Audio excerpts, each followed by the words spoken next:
নমস্কার, দেখছেন বার্তা হরিঙ্গাটা। আমি গৌর ঘোষ। অল্পের জন্য রক্ষা পেল বিরোহী মডেল বাজার। সাংঘাতিক অগ্নিকাণ্ডের মাধ্যমে হয়তো বাজারটা ধ্বংস হয়ে যেত। আসুন দেখে নিই আজকে কী কাণ্ড ঘটেছিল বাজারে। সব একদম শেষ। বিরোহী মডেল বাজার শেষ শেষ হয়ে যেত। মানে গ্যাস সিলিন্ডার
যে ঘটনাটা ঘটলো কিভাবে ঘটলো?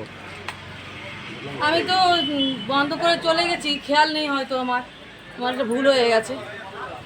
এরকম ভুল আর করবেন না। যে আপনার একটা ছোটো ভুলে সাংঘাতিক অঘটন ঘটতে পারতো। আজকে বিরোহী মডেল বাজার পুরো ধ্বংস হয়ে যেত গ্যাস সিলিন্ডার বাস করে।